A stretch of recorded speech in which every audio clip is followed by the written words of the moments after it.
And we are live on Facebook. All right. Wow. It is the 9th of July, 2021. It is a little bit after 3 p.m. and we are live with the commissioner. Busisiwe Deyi is with us and we are very excited. Thank you so much for joining us. Wasi, how are you? Thank you so much, NOSANA. I'm great. Thank you for inviting me. How are you? I'm good, thank you. This has been a long time coming, this interview. So we've got quite a bit to discuss. But before we do, we are mainly based in the Free State. Yes, this is live on Facebook. Yes, it's all over the world. But most of our people that have liked the page are in the Free State, and they may not know exactly who you are. So I would like to introduce you, and I'm just going to just slightly pick up on some things on your bio, that you are part-time commissioner at the CGE, and you sit on the Legal and Complaints Committee. And apart from your work at the CGE, you also a faculty member at the Department of Jurisprudence and Faculty of Law at the University of Pretoria. You hold an LLB from the Nelson Mandela University, an LLM in Human Rights and Democratization at the University of Pretoria, and an MA in Gender and Law from the School of Oriental and African Studies, University of London. You have worked with the African legal NGO sector, focusing on equality and non-discrimination in general. You have quite an extensive bio. And yeah, I'm going to actually let you continue to please introduce yourself and just give us a background on why you chose this area, because you were a lawyer, you could have been representing people outside of human rights. What's your passion in human rights and equality, gender equality? It's actually a hilarious story. So I was dating someone who was a human rights activist. Okay. And I was like, oh, that sounds interesting. Tell me more about it. I mean, obviously I did my master's in human rights and democratization. I had a sort of like a glancing. I thought I would be an advocate, more working in the court system. I never thought really I would work in the NGO space. I do not have a license to practice, so I'm not an attorney. I'm not an advocate, but a lot of my work has been in building cases that bring the issues that LGBTI people struggle with. And I've found that being an activist / lawyer person allows me to exist in a space where you can strategize, and lawyers and attorneys are not allowed to approach community members and to say, look, if you structure your argument in this way rather than that way, it's much more appealing to the courts, or the courts are, just giving community members the language of the law. Because oftentimes community members and lawyers or attorneys are not speaking the same language. Yes, we are both passionate about achieving X goal, but oftentimes because communities have a very sort of, organic way of understanding their struggles, it's very different to lawyers who know the court system, who understand how arguments are made. So being sort of like a legal researcher gave me the ability to move between those fields, to say to lawyers, look, you're not understanding sort of some of the other issues that are embedded within this struggle. And to say to community members like, look, I understand that's what you want to achieve, but articulating it in that way is not going to take you very far. So yeah, it's being a legal researcher came from a space of love and being in love, as a lesbian, as a queer person, and understanding and seeing how passionate my partner was about the work that they were doing, and being like, oh, this really is interesting and is something that I want to commit to in service of my community. So yeah, I found human rights in a very lovely space. Yeah, that's how I got, I made it my career. And thank you for that, because I mean, if it wasn't for you and I'm not quite sure at the time, because we've known each other for a number of years, if like some of your social activism and your feminism comments, the ones I would notice on social media, that was radical, that was revolutionary. I was like, who is this person, And, hey, what does she do? And we were meant to do a sex talk a number of years ago, I think. Yes. I'm really excited to have you here now, and you being part of the Commission for Gender Equality in these times, right? So at Tulana Imulimo, we have been receiving complaints, gender equality complaints, human rights violations, basically. And we need our community, our LGBTI community, or sometimes in rural areas, we need them to understand. I myself am not fully aware of how to strategize, how to make my point, how to independently go to the equality court, So we would very much like to know from the Commission for Gender Equality here in the Free State, what are some of the examples of kind of cases and complaints that we could be facing socially at work that we could bring as a complaint to the Commission? So I will just go through some of the complaints that have come to my awareness. And usually what happens is that I then send it to the legal officer in that area. The reason why I do that is not because I don't want to deal with that, but at the Commission, because we understand that there's a Free State office, for instance, and it has a legal officer who understands the language, who speaks the language, but also who understands how to write an affidavit. So I might be passionate about an issue, but writing an affidavit is not where. So, it's very important. I know people often, feel drained when they have to now talk to another person, but they have to bear in mind that there's a logic in the process, because we have to make sure that all information that we obtain, we can present before a court, and that it will be allowable. So we need to ensure that we identify, even if you don't want you want to remain anonymous, we still have to ensure that on our end, we have your ID, we can identify that you're a real person, and this is a legitimate complaint. Not that we don't believe the complaint, but it is coming from a verifiable source.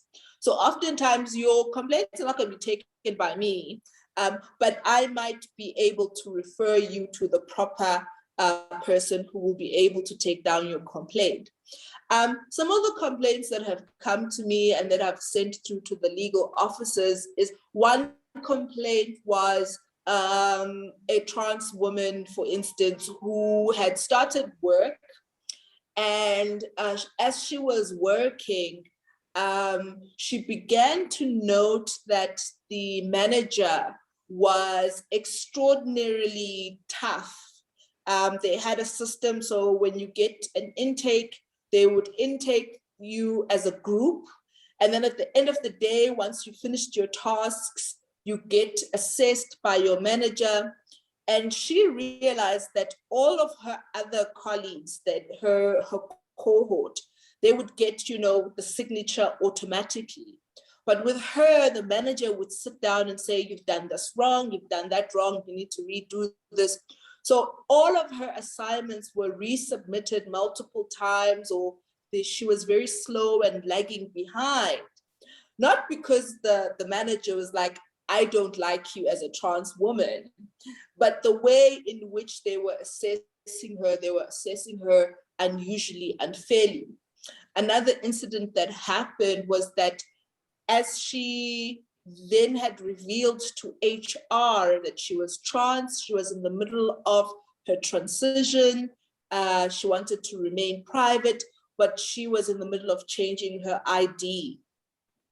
Then for some reason, that information got to the rest of her colleagues. And all of a sudden, they started registering complaints with HR saying that they're uncomfortable using the same changing room as her.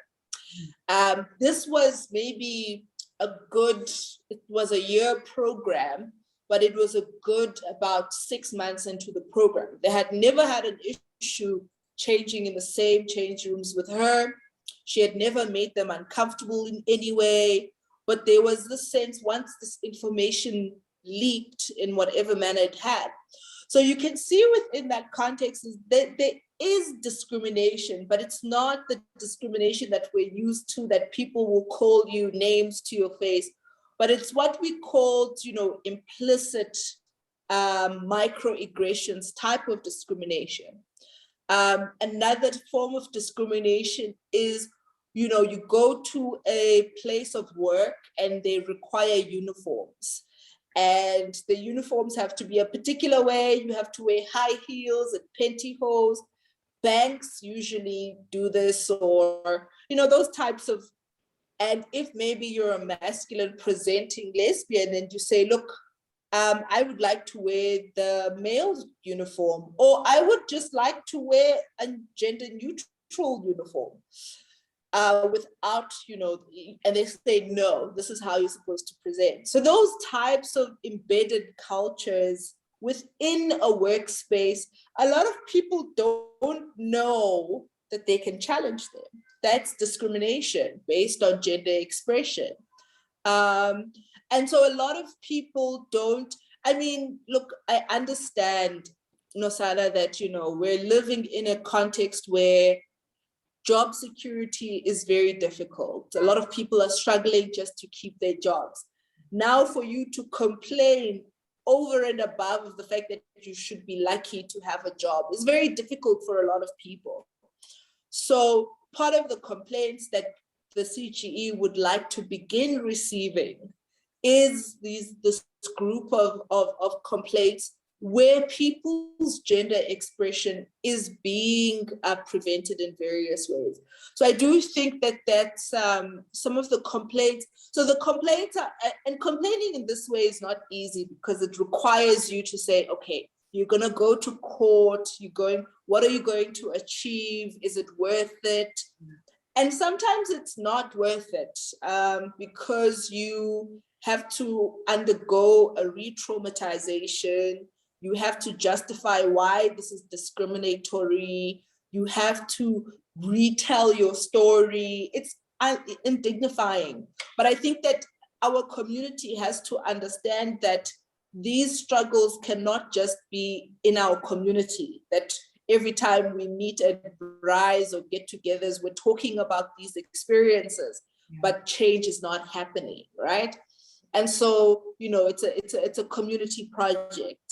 So those are some of the services that the CGE can provide, is to provide legal advice and provide legal guidance on how you can navigate, or even help you through the court processes. Part of the work that we do is also represent people in front of the equality court. So we can make sure that we enable you to take your cases forward, right? There is an internal assessment of cases. We do assess what will be the impact. Will it change laws? Will it change policies? So it can't just be about you, the individual, because we have to consider how is it going to benefit the community in large? How is it going to benefit other LGBTI people? If your case is going to establish the idea that, look, you can't discriminate against trans people in the workplace, then that's a good case that can help us move forward the rights of trans people, the rights of non-conforming gender people. So those are some of the services. Each province has a CGE office. We also have a complaints line that we have. You can also use email. What will happen is that once your complaint has been read, usually what will happen, you'll be sent a form, a complaints form, or you'll be asked to come in to fill out a complaints form. Boitumelo can provide all of those details for you, and the members that are listening. But that's our biggest. Another component of the work that we do is education. So we do workshops. Well, we used to do workshops. We still do workshops, but now in a slightly different format. And these are usually targeted at, we target everyone, whether it's community, government workers, etc., on specific topics. When we were talking before, I mentioned that we often welcome civil society educating us because we don't have all the information. If civil society feels that, look, you're not addressing X issue in your programs and in your work, then we can do, and we are receptive as the CGE to ensuring that that is something that we look into and see how we can address. Excellent, thank you. Wow, that was a lot. And at certain points, I actually wanted to stop you and say, wait, hold on. So this is what I ask, right?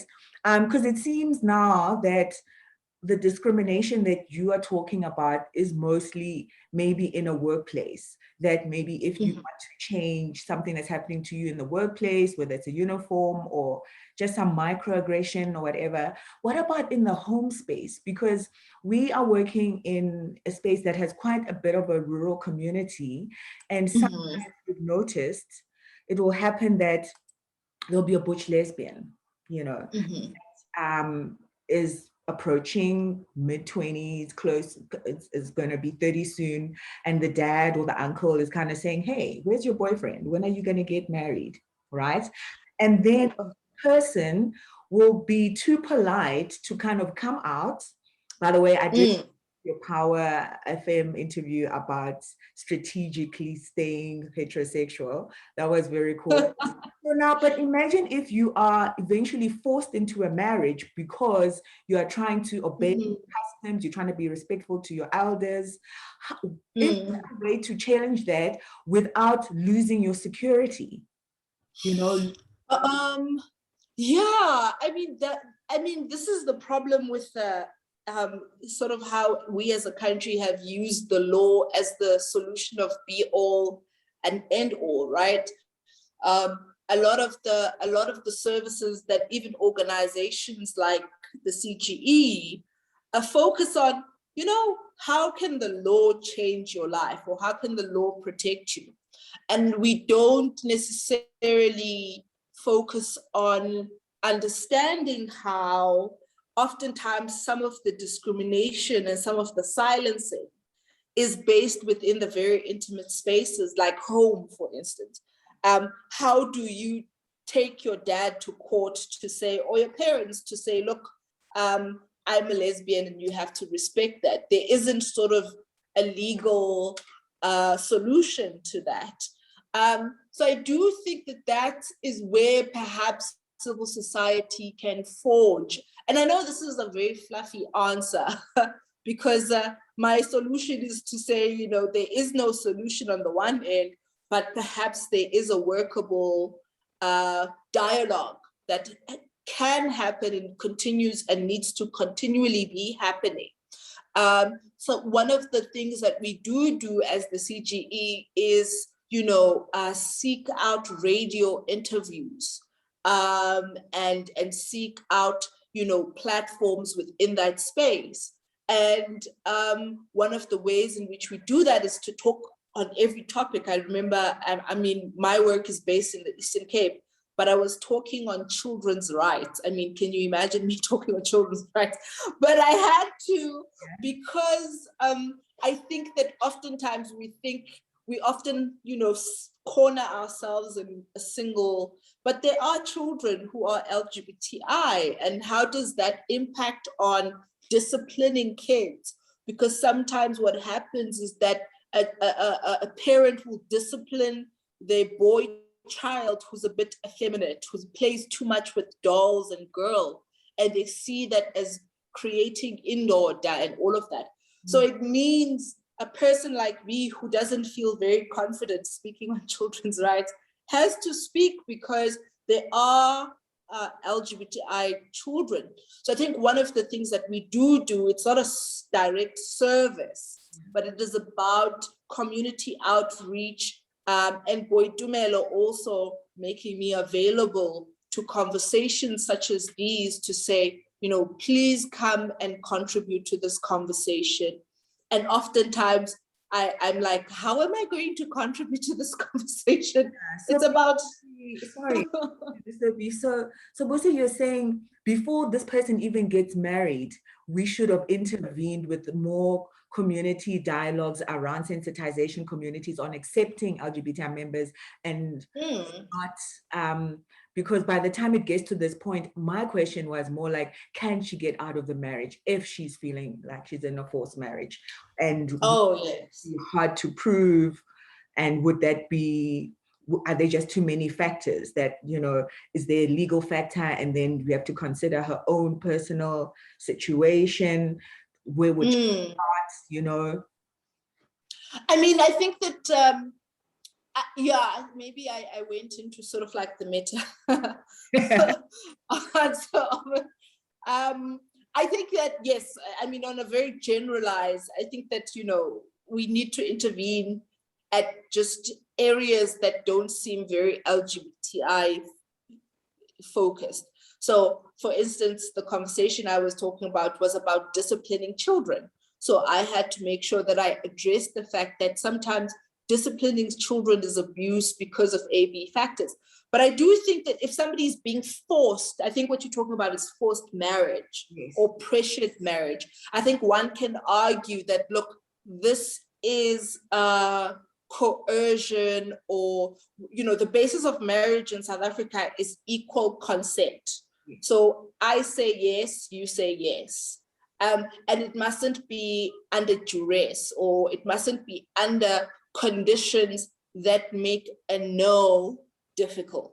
Yes. So those are sort of like some of the arguments that perhaps a person could make to say, look, I'm being pressured to get married, and this doesn't seem like something that I want to do. I mean, it requires a lot of creativity, but one of the projects that we have is against ukutwala, which is something that happens in the Eastern Cape, which is a criminal offense. It's criminal to force someone to get married. So those are some of but there are sort of considerations that around, economic considerations, safety and security considerations that often make it difficult for a person to speak out and say, no, I'm being forced to get in a marriage that I don't want. Yeah.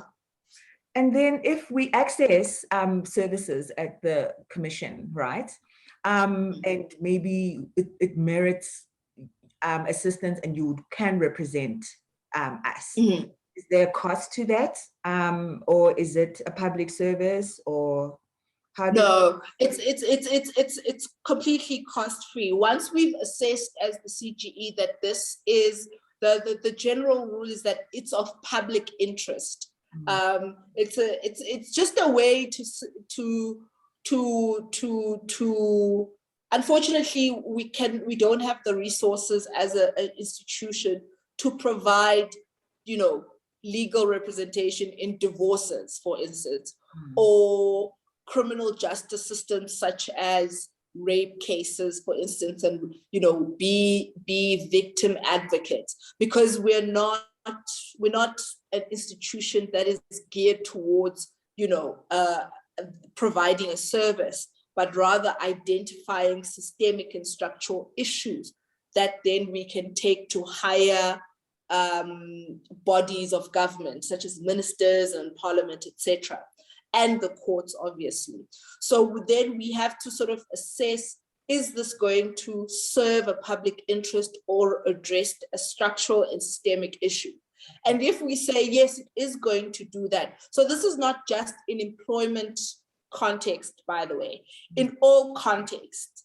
I would say to people, just go to the officers, go to the legal officer, see what they say, and they will assess your complaint, or you write your complaint down and they will assess your Don't rule yourself out. Don't say, well, Busi said they only deal with employment issues. If you feel you've been discriminated based on your gender presentation, based on your sexual orientation, go to a legal officer and say, I have a case. I'm not sure if you're going to take it, but I would like to register a complaint. Then we assess it and see if it meets what we call, is it in the public interest for us to take this matter on? And then once we've assessed that it's in the public interest, every and all legal costs are then fitted by the CGE. Unfortunately, we don't provide transport costs, etc., for our clients. Once we take people on, they are our clients. But we do make sure that you don't pay legal fees at all. It doesn't matter how high it goes up in the court system. We will, as the institution, will fit the bill. Okay, excellent. So then that means that if we as an organization are busy building up a stack of human rights violations and issues, that if we as an organization bring them to you and then we notice that, okay, this is a common issue in this area, does it assist when it's happening like in numbers? And then you kind of feel like, oh, okay, that can be something that you take on just based on that there's been numerous accounts of a particular human rights violation. Yes, yes. I'm not sure if maybe I'm saying Boy Dumelo must do a lot of things. She's going to be like, whoa, wow, I didn't know. But Boy Dumelo can share the sterilization report. It's exactly this type of where civil society noted this very similar instances of forced sterilization. They created about 49 complaints. They brought them to the CGE, and then the CGE instituted an investigation. Now, so perhaps let me, I will explain later some of the powers we have as the CGE. So instituted an investigation. Now, when we institute an investigation, we almost have the powers of the police. We can enter, and the court, we can enter any premises to conduct an investigation. We can subpoena people to come and make presentations on particular things. We can make sure that so when we subpoena, that's a legally enforceable. That means we can get the police to get these people to provide these documents, subject to them being in. So we have it, when we institute an investigation as the CGE, then we have very wide-ranging powers. Now, I wanted to finish that thought before I actually go into some of our powers. So over and above being able to represent individuals and even organizations in court and complaints, we also are able to institute investigations and research reports. Now, what does that mean? It means that if an organization comes to us and says, there's a systemic violation of lesbian women at this police station, we can institute an investigation by ourselves. And what that means is we collect all the complainants come and submit affidavits to the CGE. We take these and we make sure that we investigate to say, okay, this is what happened. Let's investigate what made it possible for these incidences to happen. So with the sterilization, for instance, we visited each hospital that was mentioned. We asked them to show us their consent forms. We asked them to take us through, when a pregnant woman comes in, what do you tell them about their right to consent, for instance? Who gives them that information? Do you give them that information when they've been drugged up and are ready to go into, the surgery table? Or do you tell them throughout the process of antenatal visits that they can have this, they're fully informed. So in that report, then we were able to make very specific recommendations. Now, the only time people have dealt with Chapter 9 institution recommendation is the public protector, but we're the less popular sister of the public protector. But our recommendations are as equally powerful as the public protector. So what happened with the sterilization report is that we recommended that the Minister of Health institute a special unit that would make sure that the women receive reparations. There's an assessment about how many, so we can make these recommendations that, you know, victims can receive reparations, or victims must be consulted in how reparations are given to them. So it's outside the court system. So it's not exactly going to court. It takes longer because we have to visit each site of discrimination. But at the end, you have something that you as a complainant can say, this report and these recommendations were made by the CGE, and this department or this person has not adhered to them. Yeah. I want the court to make sure that they're enforceable, etc. So that you can go to court, or we ourselves, oftentimes we put a time limit and say within 60 days. Okay. So we know that after that 60 days, we can go to court and say they haven't done what we wanted to do. So that's another area that civil society can, you know, go into and say, look, CGE, you have these powers. We need you to do X, Y, Z. Yeah. Great, thank you. So then that means that aspect on a larger scale is possible. But then what will happen is, what about then the client or the victim that has got a very individual case, and you've seen that, okay, it's too criminal, you don't have the resources for it. I don't want to put Butimelo once again on the spot, but I just like to say, then when we perhaps are given the advice to approach, say, for example, legal aid, you know, are you able to give us a referral, write us a recommendation, and then we are able to access that legal service better? So usually that's what we do. So even in our investigations, so we might investigate an issue and have findings. And then we say, this finding is much more appropriate for the public protector to investigate because it involves abuse of power, or it requires resources that are beyond our capabilities. Then we take it to the public protector. Or we can say, okay, look, we have connections. Sometimes we have very close relationships. So for instance, there's been complaints about the SAPS in the Eastern Cape recently that came to my desk. So what I do is I write a letter on behalf of the CGE for the Eastern Cape office to say, look, this case has come before us.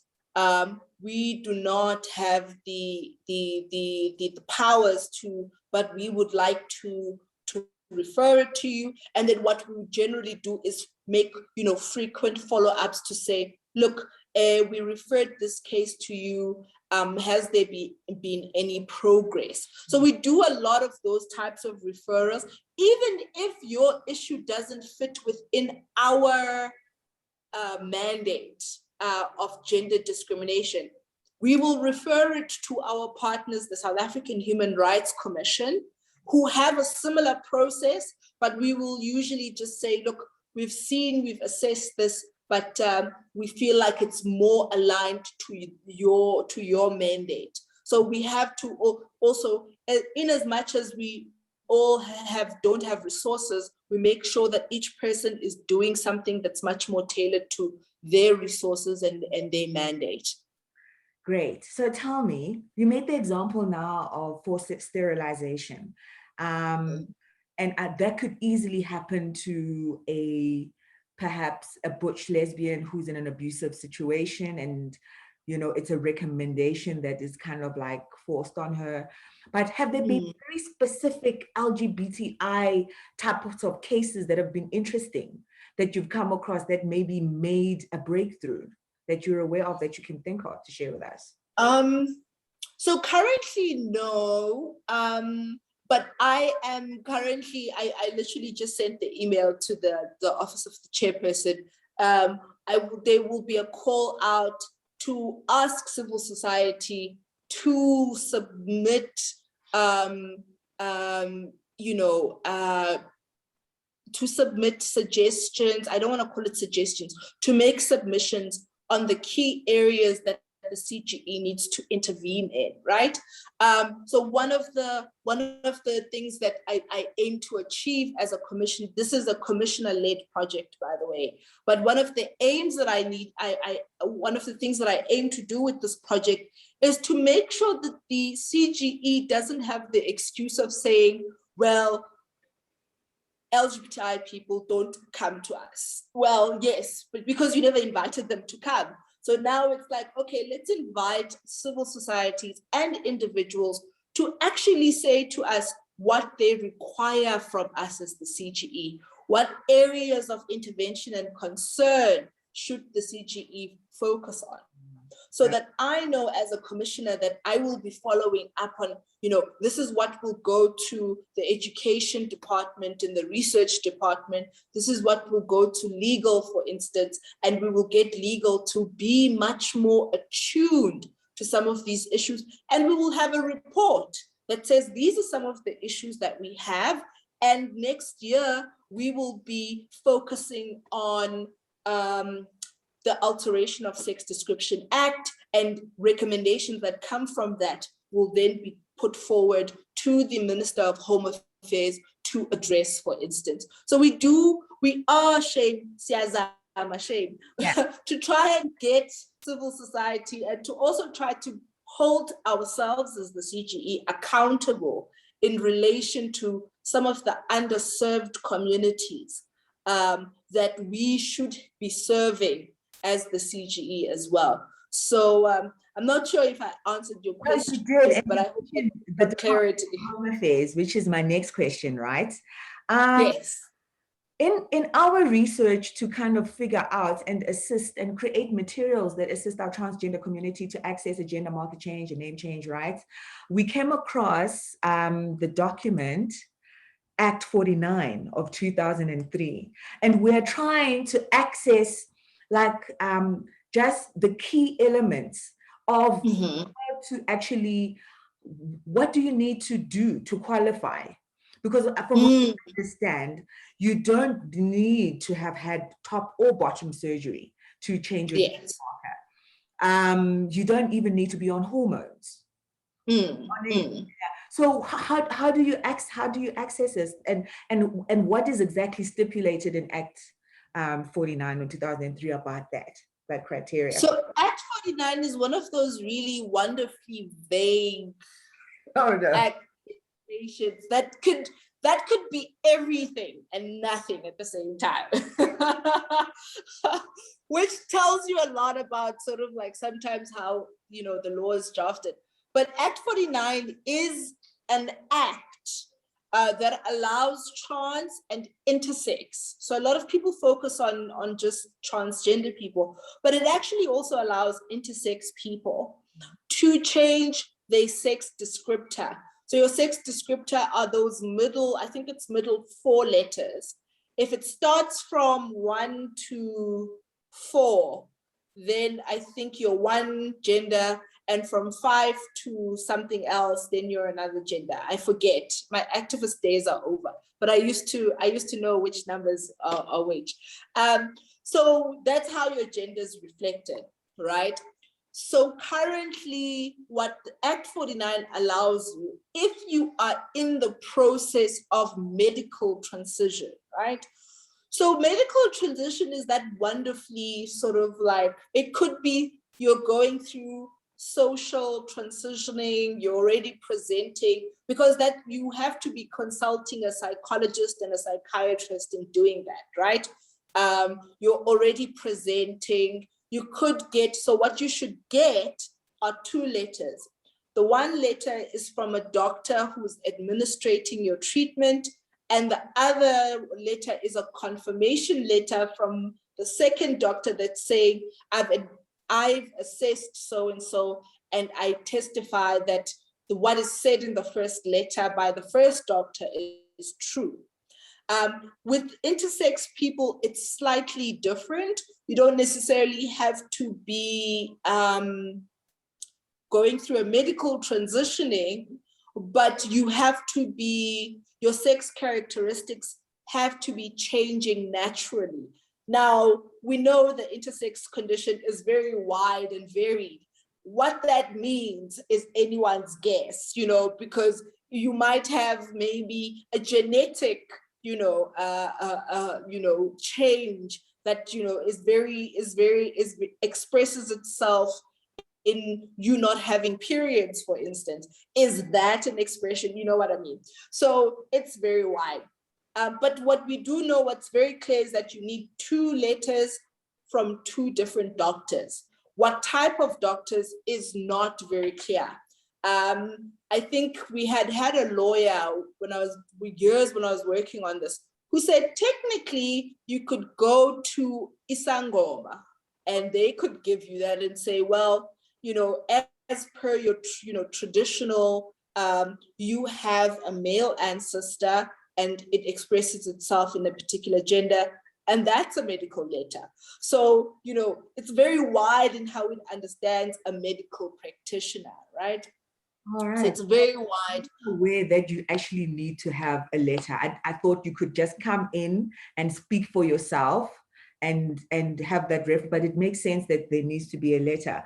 But just also, don't you lose your previous ID and your previous identity when you get your new ID? Is that something? No, not necessarily. So what Act 49 says is that any and all rights that you had previously are retained. So even if in a will somebody mentions your old name, you still are entitled, and your old gender, you are still entitled to receive that benefit. So even if you can change some things, like you can change policies, you can change your driver's license, you can change your degrees, but in things that you cannot change, you still do not lose your rights and sometimes your responsibilities in relation to that thing. Does your ID number change completely? But then you just need to have a middle. You need to have a middle way to prove that this is my new ID, but yes, it's your own responsibility. Someone won't say to you, but you're using a different ID, therefore you don't have access to previous things that were in your old ID. Yes. Okay. You do lose your old ID number.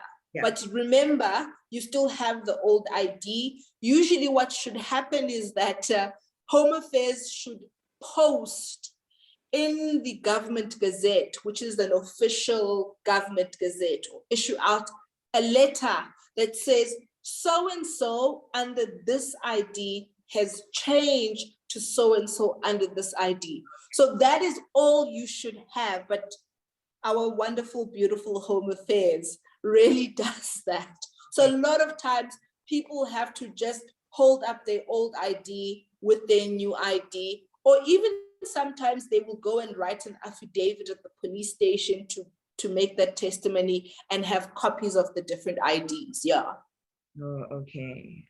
We should actually have a seminar like this just on Act 49, because there's so many problems with it. And when it comes to, because I know you've got a lot of research topics that you've published, right? Have there been any that are of specific focus on LGBTI individuals? No, I mean, I'm now, yes, but they're not published yet. I'm slightly delving away from, the main focus. I'm going into a lot of theory work now. So I mean, if people want to keep tracking, you know, my progress, they could go onto my profile at the University of Pretoria in terms of what I've written. But I'm changing, and I'm going more into theory, which can be a bit more abstract and a bit more sort of like wordy and stuff. But if people are still interested, please feel free to keep track, and even send emails asking me questions. I do really enjoy when people are interacting with my work and being like, I don't understand. Okay, let's have a phone call. Let's talk. On that, I've got two questions. I know we will get in this there may be a third. I'm not quite sure what your abstract topics are, but I'd like to ask two questions which are all completely different, but now you've made me think of a question.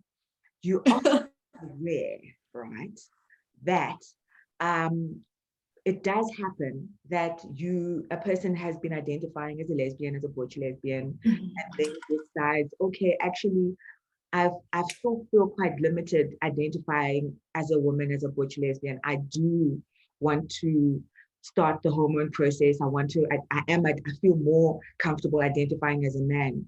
But you realize that while you were a butch lesbian, you were attracted to the same sex while you were female. And then what will happen is when you start your hormones, it will reinforce your maleness, but then your default position of attraction will come into play. And now you're attracted to men.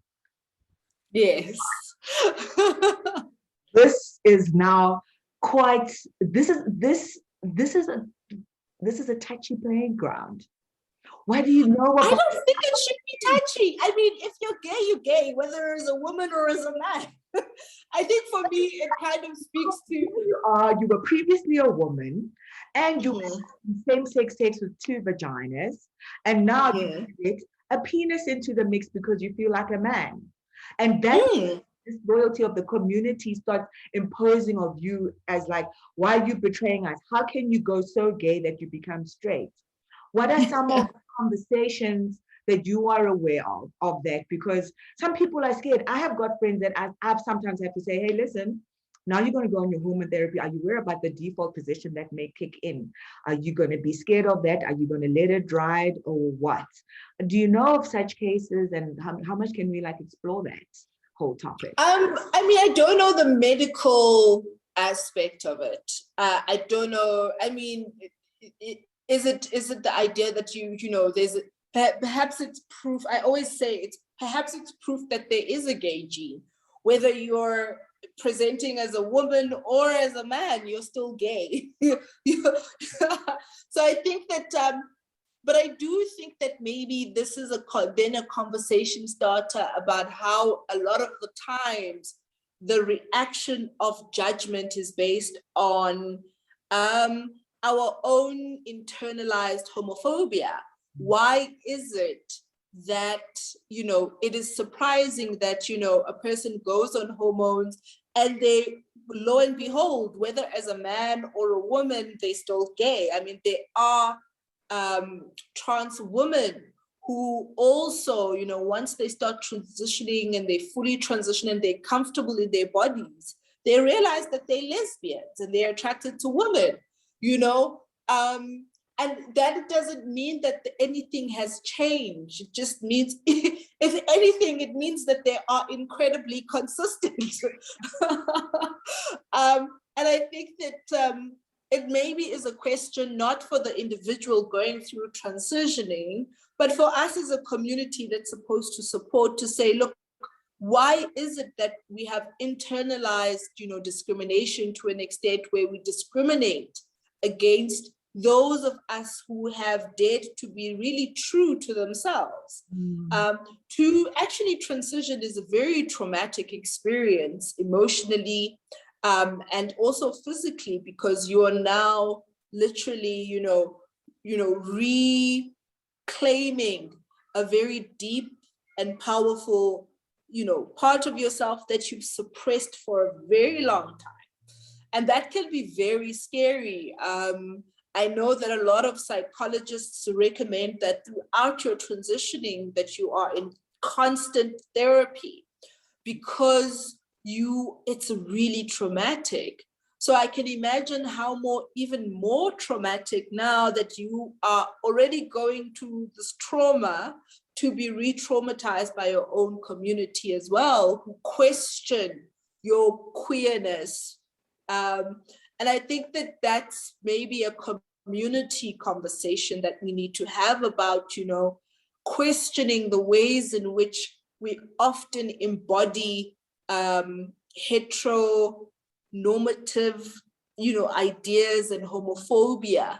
And we often end up excluding, those who have really gone through a lot because we are still perpetuating these homophobias and internalized sense of, self-rejection. So, I mean, it's a wider conversation. It's not answering you, but it's just sort of saying, look, I don't think it should stop people from transitioning, but perhaps going through therapy, which is also now a question of privilege, might be helpful consistently because it does happen. It doesn't happen often, but it does happen. And it can be quite traumatic for people experiencing those new feelings. Yeah. No, for sure. When I came across that, I actually realized I actually know people who are both trans men and are together. And there's also that expected thing of I present masculine, I'm going to be attracted to someone who presents feminine. And, that's always going to be a thing. Wow, why are we going to be together and still want to do heteronormative things? It's ridiculous, right? I've got another question, and it's more about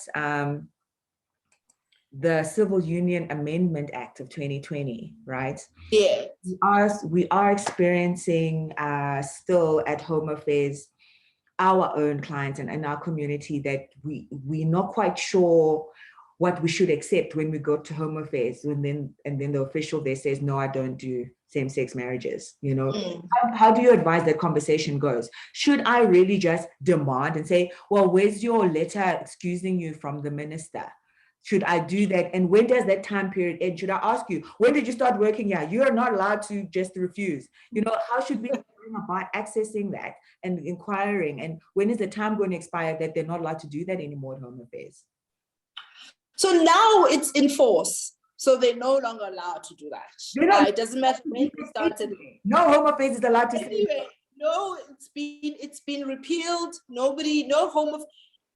only people who can say that they don't do same-sex marriages are denominational priests. So if you want the person in your church, if they say no, then, but if they are a public servant, a Home Affairs servant, working for the Department of Home Affairs, they're no longer allowed. And actually, if somebody does say that they don't do it anymore, get them on record and say, look, I would like that in writing, because my understanding is that you're no longer allowed to do that. And we know that, the amendment has kicked in and it's been signed into force, and you're no longer allowed to object. So they're no longer allowed to object. Every Home Affairs marriage officer must conduct a civil union marriage. If they don't, then please visit the CGE and lay a complaint. I'm sure our legal officers in the Free State are just waiting with bated breath. That is what I wanted to hear. Thank you so much, because we were actually going to start capturing those human rights violations. But now it's public and we've all heard it, that guys, any Home Affairs, anywhere, if you hear that, what do you advise? We say you get the person's name, or you get you just get their details. The idea is that you should get their details, and you should also maybe ask for the department manager and say, how many of your officers are not conducting same-sex civil union marriages? Yeah. Do you know, and have you informed them? Yeah. So just making sure that you go through the ranks so that it's not a individual person thing. Even if it's an individual person thing, they could do that, but it cannot be that the manager comes back and says, well, if you had said it to me, I would have given you another marriage officer, even though every marriage officer is supposed to be able to conduct that. Just, calmly just ask them, for their details, for the details of the manager, if possible, so that you can ascertain how many other marriage officers also don't conduct civil union marriages, and ask them, do they know that the amendment makes it so that they can't actually object to officiating a civil union marriage. So they're not allowed anymore. It's been completely removed. And I'm sure our legal officers would love to help you go through the equality courts on that one. No, but I mean, basically for something like that, what would be, would it need to go to equality court? Wouldn't it just be solved by that duty bearer just does their work? There wouldn't be any kind of like, I mean, I think that it's very important. I mean, as much as I'm a critic of taking everything to the courts, sometimes it's good to teach people a lesson. Sometimes I'm petty and I'm like, sometimes you need to teach people a lesson that, it's not your mother's house. It's the Department of Home Affairs, Yeah. You can't dictate. It's like dictating, well, I don't like Muslims, so I'm not going to issue identity documents to Muslims. You're a public official, you're performing a function, a public function.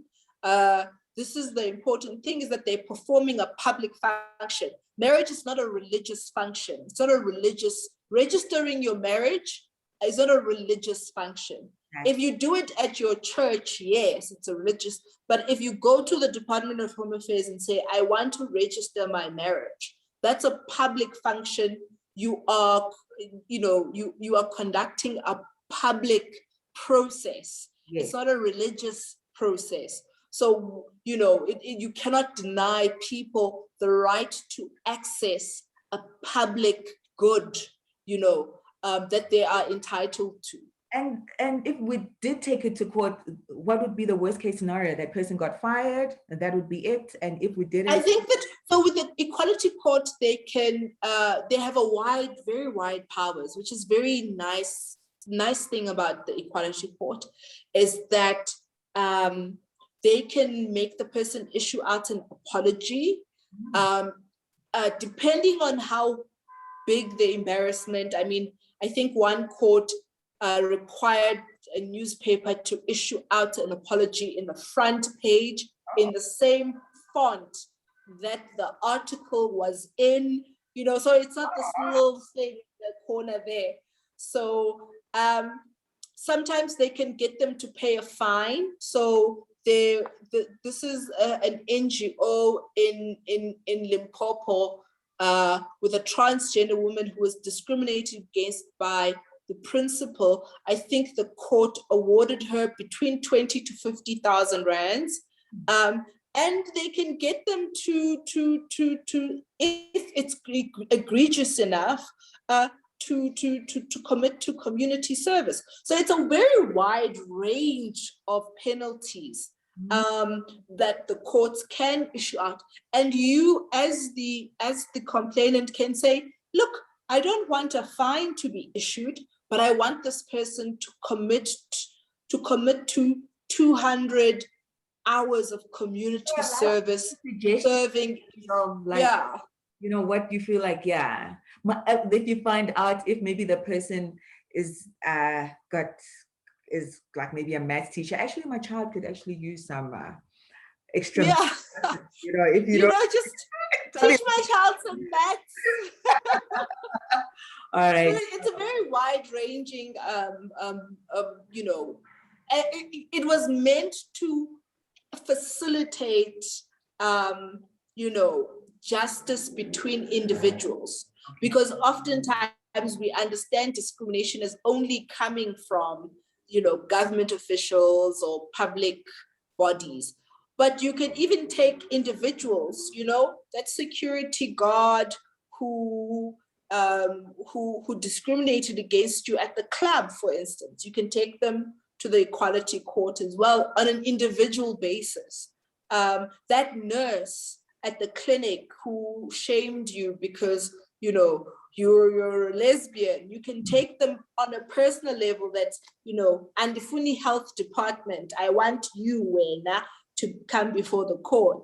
So you can do all of those things at an individual level and individual basis. It doesn't always have to be government departments or etc. You are saying, if I've been discriminated in any public institution and I can decide, okay, I don't want to take on the entire department. I want you. I'm going to go to the Commission for Gender Equality. I'm going to give them your name. I'm going to explain exactly what happened, and I'm going to represent myself in the equality court. And then your individual justice, and the CGE can assist with making that happen based on if you know, whatever terms and conditions allow it, and it's not like, no, but you also were a bit rude to them, and it was. Yes, you can do your neighbors as well if they discriminate against you. So you can take individuals, and the reason why it's important that we take individuals is oftentimes people hide behind institutions. Well, a teacher can discriminate because they know that, you know, they will be represented through the employer. We will be, I mean, a lot of the senses, you want to go for the employer because they're the bigger body, but also it will make more of a splash and get a lot of news. But getting people to be accountable on an individual level can be really powerful.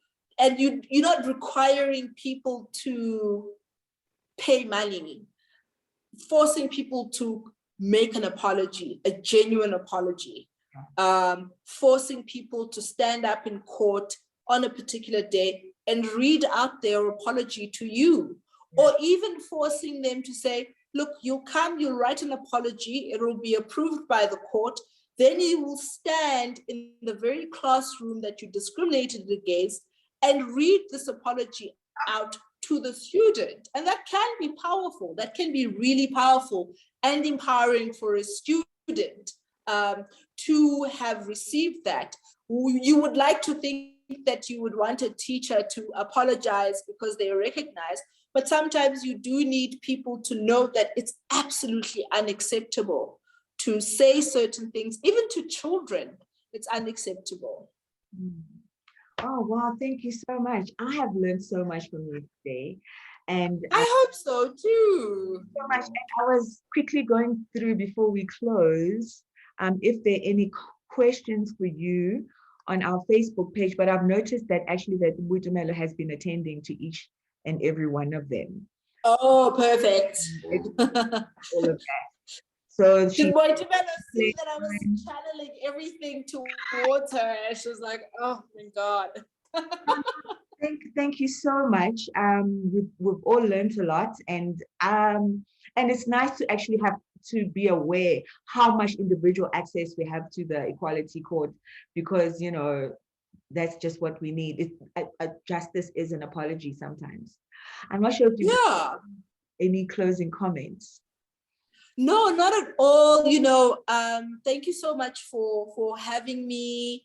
Thank you to Boitumelo for this reunion. I have no social media anymore. I mean, I have social media, but it's mostly to post my cat.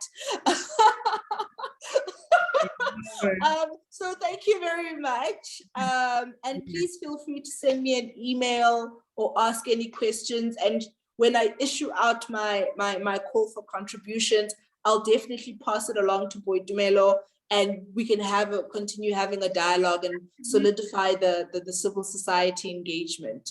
any new topic that you feel, you know, they need a bit of engagement at a public platform, I'll always be, especially with an LGBT topic, and I will always be like, cool, let's get on it. Thank you so much, Busi. Really appreciate it. Thank you so much, NOSANA. Thank you so much for the invitation. Bye.